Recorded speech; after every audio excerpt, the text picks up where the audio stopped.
This lecture is titled Recycle, Repurpose, and the Meaning of Materials. The genesis for this presentation actually started when my daughter and I were invited to the Magnes collection in Berkeley, California. We were invited to penetrate the glass wall to see the storage of the permanent collection.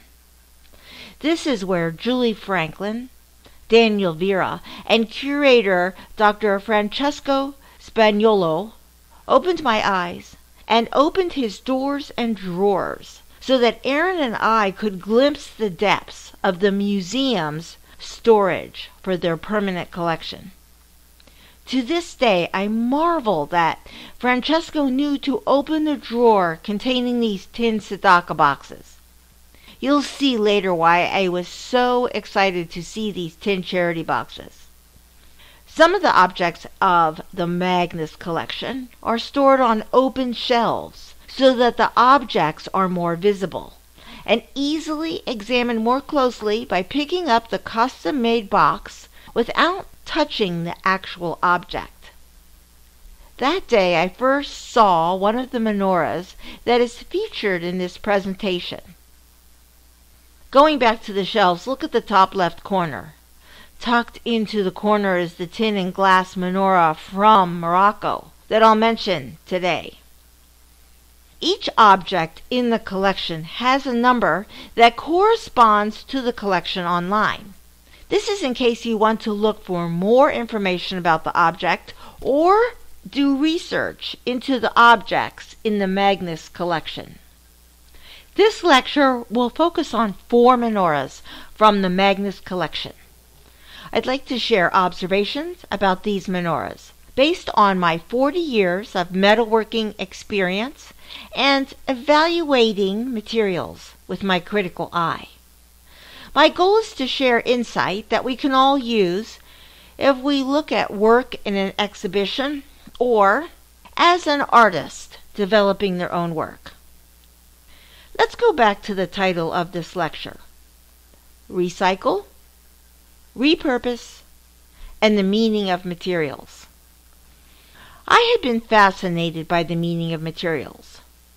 What do the materials have to say about the culture or society in which an object was made? What materials were available?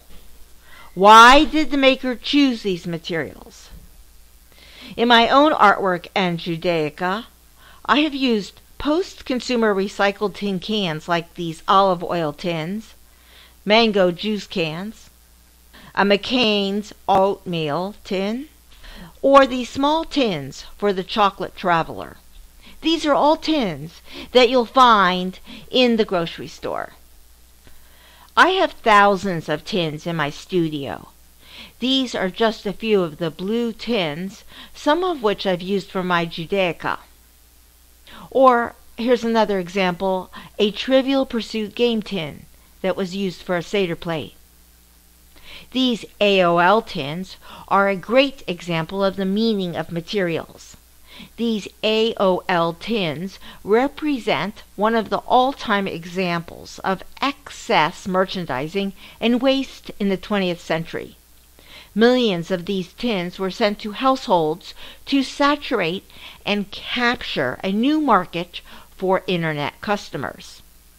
Unrequested, every tin arrived with a plastic CD inside, and all of them were going to be thrown away, not even recycled, since few recycling programs existed at the time that they were distributed. Another level of meaning is what these tins say on the packaging. A tin can that says, "with no commitment," is a huge reality bite about a society that sells weddings as a merchandising opportunity rather than as a lifetime commitment. Hours free, no credit card required. And that's just a quick and easy way to understand the messages in these materials. So what happens when I make my Judaica from a Trivial Pursuit game tin that was intended to be thrown away as trash? And I use the tin to make a Seder plate about the pursuit of the Jewish people in their exodus from Egypt. My first piece of Judaica was this Kiddush cup, fabricated from tzedakah tins from the 1960s. At the time, I was really worried about what people would think of making Judaica out of old tin tzedakah boxes. And these are the same type of tzedakah boxes like we saw in the drawers of the Magnes collection. It astounded me that a museum treasured even the humblest of objects without any intrinsic value in the materials for what they could say about Jewish history and culture. Even in the humblest of objects or materials, they can carry a lot of meaning with the right lens for insight. Before we look at the menorahs, there are two other aspects about materials that I want to look at: the term recycle and repurpose. Recycling is removing materials from the waste stream, diverting it from its destiny as trash in the landfill. Recycling is a 20th century necessity because of huge volumes of waste and overabundance in our society. This has never been seen before in the course of history.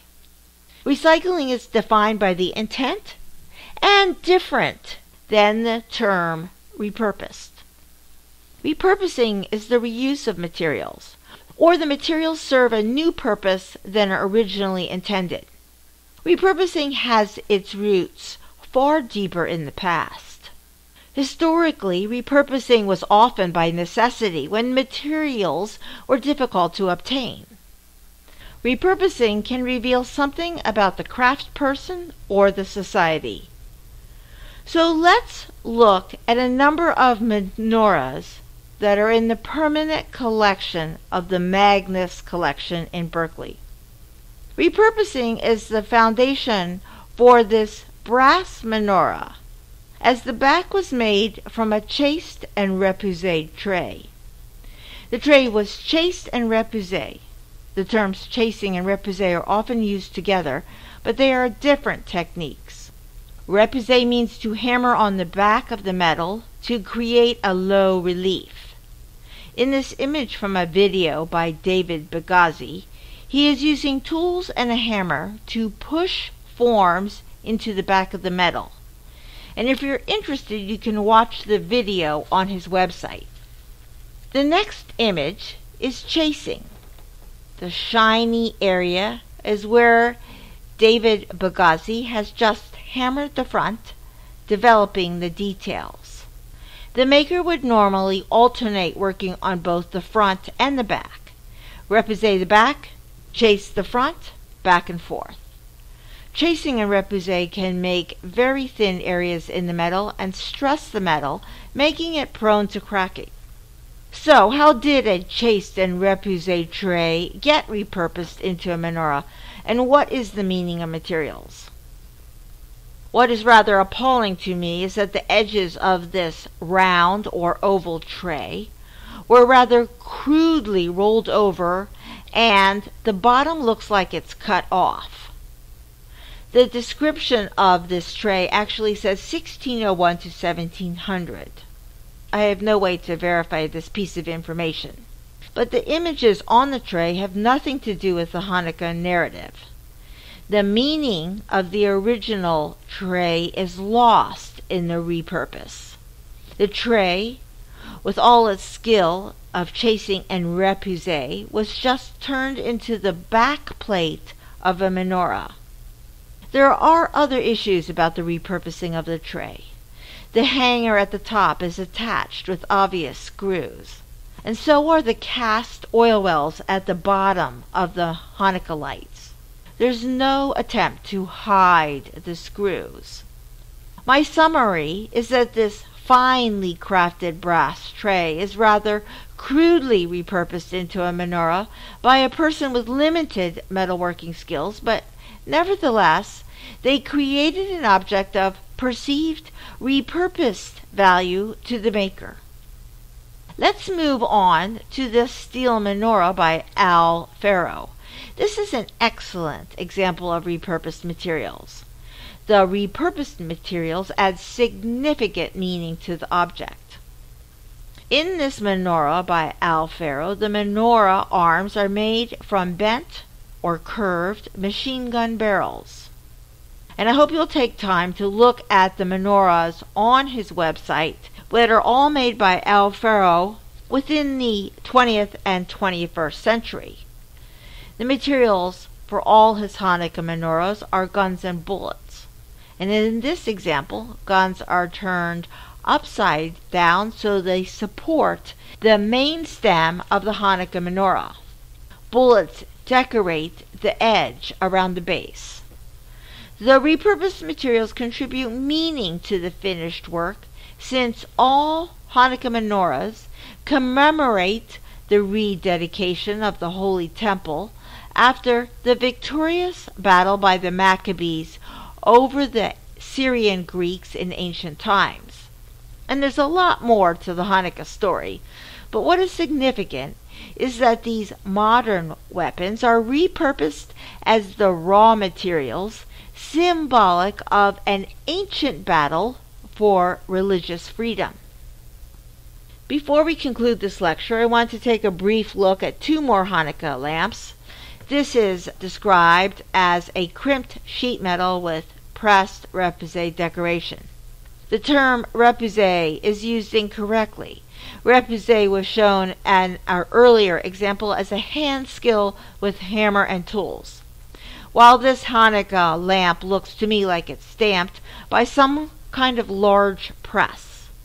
Looking at the back, we can see the perfectly uniform depth of the edge and Hebrew lettering. This was all mechanically pressed at the same time. If you look at the material for meaning, this was a manufactured item that was designed for high volume, low cost fabrication. I think that this menorah was probably distributed for temples or organizations to give away to poor immigrants at the beginning of the 20th century, or perhaps it was for organizational purposes. It looks like tin plating on steel, and the material is described as tin, but that's not completely accurate. The term tin comes from what we call tin cans, which were actually tinned, Tinned cans. Early steel cans for packaged food were made of tin plate, a tin-coated steel. And commercial electroplating of tin was developed as early as the 1850s. The final menorah that I want to briefly cover is from Morocco. It's described as a folk art lamp made from sheet metal intended for commercial tin cans and glass pieces. It's a great example of repurposed materials from a culture and a time when scraps of tin, either from tin cans, tin roofing, or tin ceilings, would be worth keeping and reusing. And the date for the menorah is 1901. The stars on the top are not what we think of as a six-pointed Jewish star or Star of David, but an informal iteration of the eight-pointed stars more commonly found in the Islamic culture.